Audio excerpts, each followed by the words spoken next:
दोस्तों आज हम पढ़ेंगे जीन पियाजे का संज्ञानात्मक विकास का सिद्धांत। तो सबसे पहले हम जानते हैं कि जीन पियाजे कौन थे। जीन पियाजे थे जो थे वो स्विट्ज़रलैंड के निवासी थे और जीन पियाजे का जो सिद्धांत है उसे अवस्थाओं का सिद्धांत भी कहा जाता है। और जो जीन पियाजे थे वो कौन थे, एक प्रमुख मनोवैज्ञानिक थे। तो इसमें हम सबसे पहला पॉइंट लिखेंगे, जीन पियाजे जो थे वो कहाँ के थे, स्विट्ज़रलैंड के निवासी थे। और अगली बात जो आती है, जो हम इसमें ये भी लिख सकते हैं कि जीन पियाजे के सिद्धांत को अवस्थाओं का सिद्धांत भी कहा था। वो क्यों कहा जाता है, क्योंकि इन्होंने बहुत सारी अवस्थाएं बताई थी, इनके सिद्धांत में बहुत सारी अवस्थाएं थी, इसलिए इनके सिद्धांत को अवस्थाओं का सिद्धांत भी कहा जाता है। आइए अब हम जानते हैं जीन पियाजे सिद्धांत के प्रमुख बिंदु। जो प्रमुख बिंदु है उसमें जो सबसे पहला आता है वो आता है स्कीमा। स्कीमा क्या होता है, ये आपको DSSB के पेपर में, CTET के पेपर में और DLED वगैरह और गवर्नमेंट एग्ज़ाम के किसी भी पेपर में आपसे ये पूछ लिया जाता है कि स्कीमा क्या होता है। स्कीमा क्या होता है तो आइए जानते हैं। जब बालक गुणों का विकास करते हुए एक अवस्था से दूसरी अवस्था में प्रवेश करता है तो वह अपनी वृद्धि में विकास करता है, इसे ही स्कीमा कहा जाता है। इसे स्कीमा कहा जाता है। इसे स्कीमा कहा जाता है। मतलब ये हुआ, जब बालक में गुणों का विकास होता है, जैसे जैसे उसमें बोलने का गुण, देखने का गुण, सुनने का गुण आता है, तो वो अपनी एक अवस्था से दूसरी अवस्था में प्रवेश करता है और उसमें विकास होने लगता है, तो इसे ही स्कीमा कहते हैं। यानी कि जब बालक में विकास होने लगता है, गुणों का, अनेक प्रकार के बालक में गुण आने लगते हैं, तो उसे स्कीमा कहा जाता है। अगला जो पॉइंट आता है वो आता है हमारा अनुकूलन।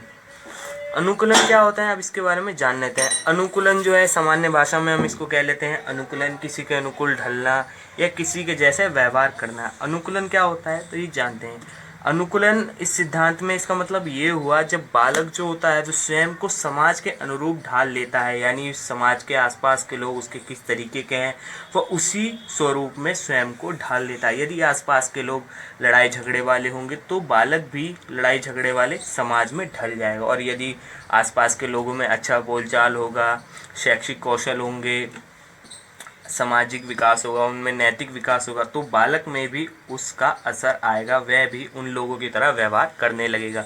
तो इसका सिंपल सा अर्थ ये हुआ, जब बालक स्वयं को समाज के अनुरूप ढाल लेता है तो उसे अनुकूलन कहते हैं। अनुकूलन कहते हैं। अनुकूलन के बाद, अनुकूलन के अंदर जो दो मेन पॉइंट आते हैं, उसमें सबसे पहला पॉइंट आता है जिसे हम आत्मीकरण कहते हैं, आत्मीकरण। और दूसरा पॉइंट जो आता है उसे हम समायोजन कहते हैं। समायोजन और आत्मीकरण के बारे में आज हम जानते हैं। सबसे पहला आता है हमारा आत्मीकरण। आत्मीकरण का दूसरा नाम होता है आत्मसातन। इसको हम आत्मसातन भी कह देते हैं। क्या होता है, जब बालक पुराने ज्ञान के आधार पर, जब बालक पुराने ज्ञान के आधार पर नए ज्ञान को सीखता है तो उसे आत्मीकरण कहते हैं। अर्थात इसका मतलब ये हुआ, जब बालक कोई छोटा होता है, उसको साइकिल चलाना आती है, तो साइकिल में वो किस तरीके से बैलेंस बनाता है, साइकिल की गति को रोकने के लिए किस प्रकार से वो ब्रेक लगाता है, उसी ज्ञान को जब वह धीरे धीरे थोड़ा सा बड़ा हो जाता है, समझदार हो जाता है, फिर वो मोटरसाइकिल चलाना सीखता है, तो साइकिल चलाने का ज्ञान, जो किस तरीके से उसने साइकिल का बैलेंस बनाया, उसी तरीके से वो मोटरसाइकिल का बैलेंस बनाता है, गति तेज होने पर ब्रेक दबाता है, तो साइकिल का ज्ञान उसने मोटरसाइकिल में लगाया। तो इसीलिए पुराने ज्ञान के आधार पर उसने नए ज्ञान को सीखा, यानी कि साइकिल चलाने के बाद उसने मोटरसाइकिल चलाना सीखा। और इसका उदाहरण भी यही लिख सकते हैं कि साइकिल चलाने के बाद मोटरसाइकिल चलाना सीखना। और दूसरा इसका उदाहरण आता है कि हिंदी सीखने के बाद संस्कृत सीखना। संस्कृत सीखना कैसे, आपको पता है कि जो हमारी हिंदी भाषा है वो संस्कृत भाषा ऐसे ही निकली हुई है, तो इसलिए यदि हम हिंदी सीखेंगे तो उसके बाद संस्कृत भी सीख लेंगे, यानी हिंदी के ज्ञान के आधार पर हम संस्कृत भी सीख सकते हैं। अगला जो इसमें आता है पॉइंट वो होता है समायोजन। समायोजन क्या होता है, जब बालक को पुराना ज्ञान गलत लगने लगे, यानी एक ऐसी अवस्था आ जाती है जब बालक को पुराना ज्ञान गलत लगने लगता है तो वो उस ज्ञान में सुधार करता है तथा वह नए ज्ञान को सीखता है, तो उसे समायोजन कहते हैं। उसमें उसे गलत ज्ञान कैसे लगता है, जैसे बच्चे जब छोटा होता है तो उसको ये पढ़ाया जाता है कि बच्चे, हमारी पृथ्वी जो है वो गोल है, लेकिन आगे आगे जैसे वो कक्षाओं में पढ़ता जाता है तो उसको ये सिखाया जाता है कि जो हमारी पृथ्वी है वो ध्रुवों पर चपटी है, गोल नहीं है, वो ध्रुवों पर चपटी है। इसी प्रकार जब बच्चा छोटा होता है तो दूसरे में उसको बताया जाता है कि सूरज जो होता है वो हमारा पूरब से निकलता है, लेकिन जैसे जैसे वो बड़ा होता है, आगे की कक्षा में पढ़ता जाता है, तो उसको ये बताया जाता है कि सूरज जो होता है वो आपका स्थायी होता है। तो इसके ये दो उदाहरण है इम्पोर्टेंट, आप इसको लिख सकते हैं। अगला जो इसमें आता है वो होता है संतुलन। संतुलन क्या होता है? बालक स्वयं को संतुलन में रखता है। बालक स्वयं को संतुलन में रखता है। संतुलन क्या होता है? आइए अब हम इसके बारे में जानते हैं।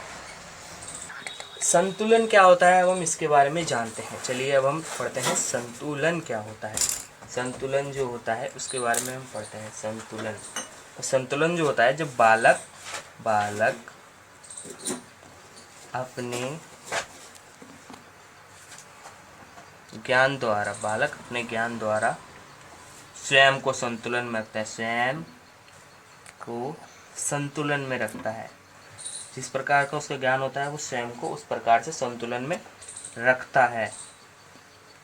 कैसे रखता है? इसके दो पॉइंट है। सबसे पहला होता है आत्मीकरण। आत्मीकरण में होता है तो बालक आत्मीकरण में क्या होता है? बालक स्वयं को संतुलन बनाए रखता है। बालक अपने ज्ञान द्वारा स्वयं को संतुलन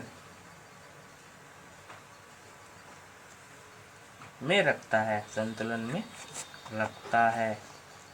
तथा इसके विपरीत समायोजन में क्या होता है? समायोजन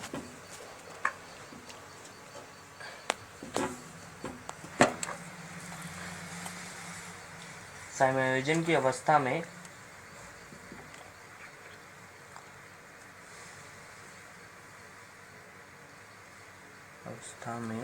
बालक असंतुलन में होता है। किसमें होता है? असंतुलन में होता है। वो क्यों होता है अब हम इसके बारे में जानते हैं।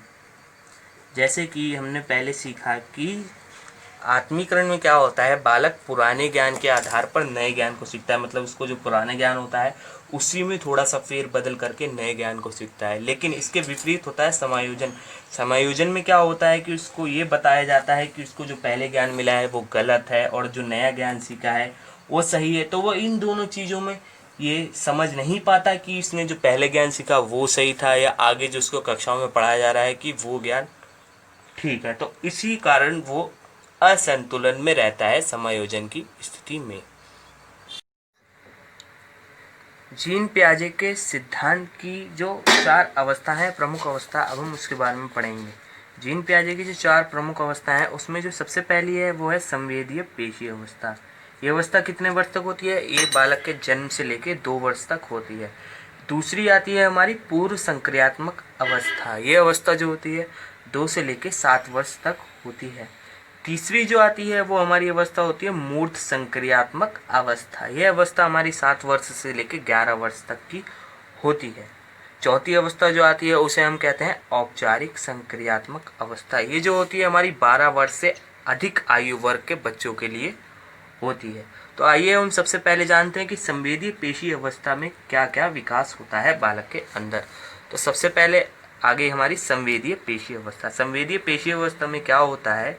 इस अवस्था में जो बालक होता है वो ज्ञानेंद्रियों द्वारा ज्ञान प्राप्त करता है। अर्थात बालक की जो 5 ज्ञानेंद्रिय होती हैं, आँख, नाक, मुंह और कान, उसके द्वारा वह ज्ञान प्राप्त करता है।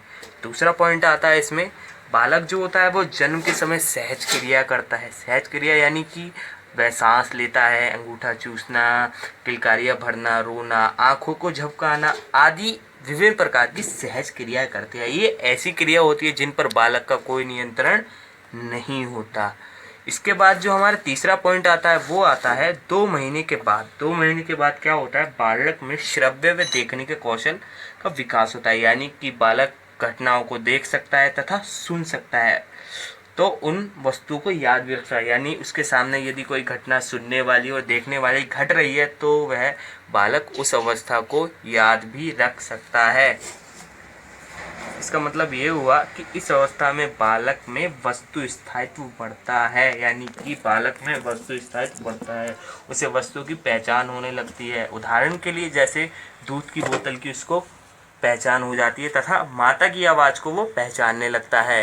इसके बाद जो हमारा चौथा पॉइंट आता है इसमें वो होता है हमारा कि जो बालक होता है वो 8 से 9 माह तक, जो बालक होता है 8 से 9 माह महीने तक के बालक में क्या होता है, वस्तु स्थायित्व का गुण जो होता है वो पूर्णतः विकसित होता है। यानी कि 8 से 9 महीने के बालक में वस्तु स्थायित्व का गुण पूर्णतः विकसित हो जाता है तथा अब वह बालक जो होता है वो चिन्ह योग्यता रखने लगता है। यानी कि उसको अपनी वस्तु की पहचान हो जाती है। यानी अगर उसकी बोतल, दूध की बोतल उसके सामने कोई छुपा देगा तो उसको पहचान हो जाती है कि हाँ ये मेरी बोतल है। यदि उसके सामने से वो बोतल हटा के उसे कोई दूसरी बोतल दी जाती है तो वो उस बोतल को नहीं लेता, क्योंकि उसे अपनी पहली जो बोतल होती है दूध की बोतल, उसे अपनी पहचान हो जाती है। उसे उस पर एक चिन्ह जो होता है वो उसे नजर आता है, यानी जो चिन्ह योग्यता भी रखने लगता है। जैसे इसके उदाहरण हो गए, जैसे किसी वस्तु को उसी के सामने छुपाना, जैसे कोई छोटा सा बालक है, आप उसी के सामने कोई वस्तु को छुपा रहे हैं तो वो बता देगा आपने उस वस्तु को वहाँ छुपाया है। और यदि कोई बालक रो रहा है, बहुत ज़्यादा रोने लगता है, लेकिन जैसे ही उसके सामने दूध की बोतल लाई जाती है तो वो चुप जाता है, यानी उसे पता है कि ये मेरी दूध की बोतल है। तो उसमें वस्तु स्थायित्व का गुण पूर्णतः विकसित हो जाता है। अब हम चलते हैं दूसरी अवस्था की ओर। दूसरी अवस्था जो होती है वो होती है हमारी पूर्व संक्रियात्मक अवस्था। ये अवस्था होती है हमारी 2 से 7 वर्ष तक। कितनी होती है? 2 से 7 वर्ष तक। तो इस अवस्था में जो होता है, बालक होता है स्वकेंद्रित होने लगता है, यानी कि बालक स्वयं के ऊपर केंद्रित होना है। कुछ मनोवैज्ञानिक इस अवस्था को स्वार्थी भी अवस्था देते हैं, यानी वह स्वार्थी हो जाता है, उसे किसी भी बात का लोभ नहीं होता, किसी भी प्रकार से उसे किसी चीज़ में मतलब नहीं होता, वो स्वार्थी हो जाता है, उसे सिर्फ अपने आप से मतलब रहता है। इसमें दूसरा पॉइंट आता है, बालक इस अवस्था में दूसरे व्यक्तियों की नकल करने लगता है। यानी कि यदि उसकी माता बाल काट रही है तो बालक भी कंघा लेकर बाल काटने लगता है। यदि माँ पानी पी रही है गिलास से तो वो माँ की नकल करके पानी पीने लगता है। यानी कि इस अवस्था में बालक जो होता है वो दूसरे व्यक्तियों की नकल करने लगता है, यानी कि बालक में नकल करने की प्रवृत्ति का विकास हो जाता है।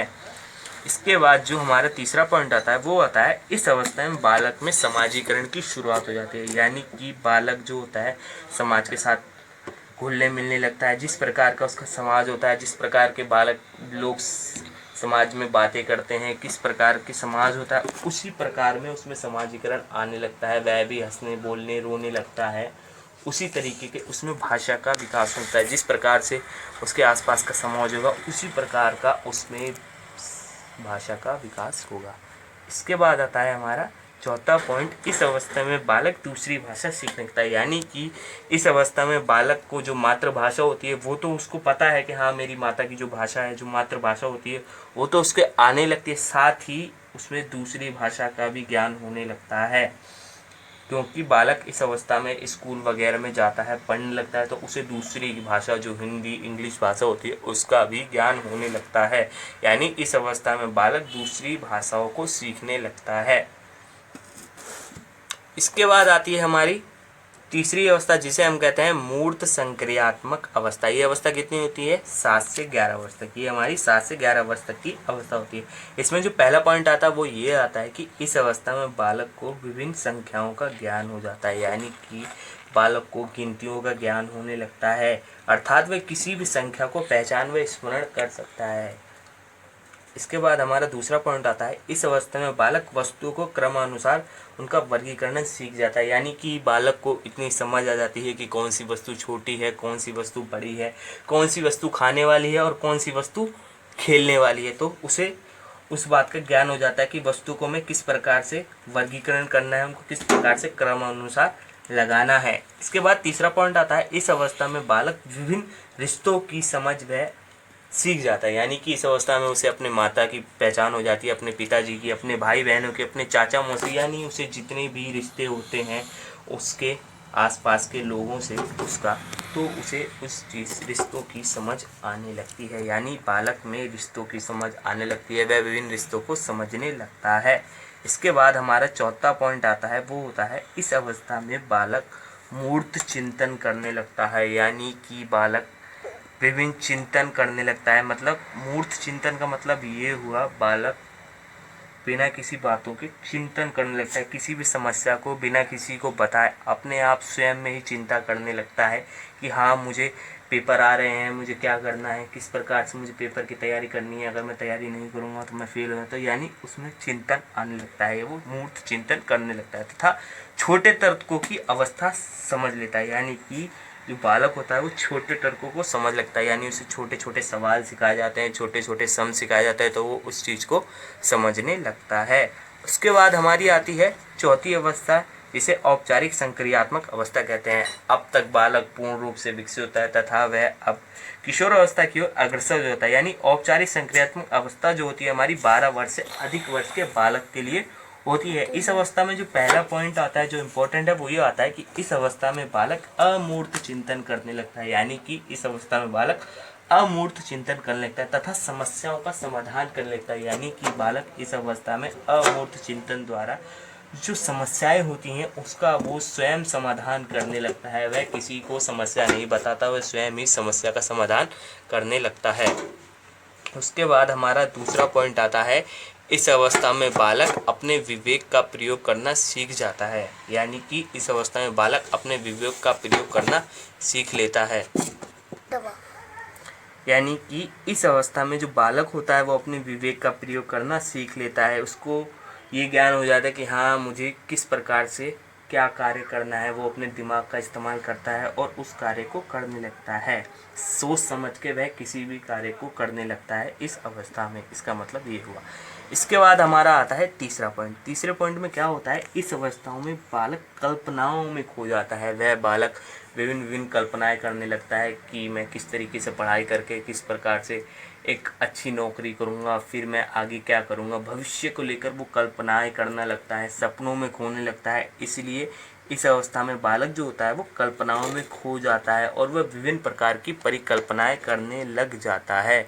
उसके बाद चौथा और आखिरी पॉइंट आता है, वो ये होता है, इस अवस्था में बालक विसंगतियों यानी गलत आदत से बचने का पूर्ण प्रयास करता है। यदि उसे लगता है कि उसके आस पड़ोस के दोस्त या रिश्तेदार कोई गलत कार्य कर रहे हैं, सिगरेट, गुटखा, पान वगैरह कुछ चबा रहे हैं, तो इन चीज़ों से बचने की कोशिश करता है, क्योंकि उसे समझ आ जाती है कि ये सब बेकार की चीज़ें हैं, मुझे इन विसंगतियों से बचना है। इसलिए इस अवस्था में बालक गलत आदतों व विसंगतियों से बचने का प्रयास करता है। आई होप मुझे लगता है कि आप लोगों को ये वीडियो अच्छा लगा होगा। अगर आपको ये वीडियो अच्छा लगा है तो आप इसे लाइक कीजिए, सब्सक्राइब कीजिए और अपने दोस्तों को शेयर कीजिए। इस वीडियो को देखने के बाद आपको और कोई वीडियो देखने की ज़रूरत नहीं पड़ेगी, ये मेरा विश्वास है। इस वीडियो को मैंने इसीलिए बनाया है। आप इस वीडियो को देख करके जीन पियाजे के संज्ञानात्मक विकास के सिद्धांत को पूर्ण रूप से समझ जाएंगे। बस आपको ये वीडियो एक बार ध्यान से और ध्यानपूर्वक पूरी वीडियो को देखना है। आप वीडियो को पॉज करके ना देखें, शुरू से एंड तक यदि आप इस वीडियो को देख लेते हैं तो आपको और कोई वीडियो देखने की ज़रूरत नहीं पड़ेगी। ठीक है, थैंक यू।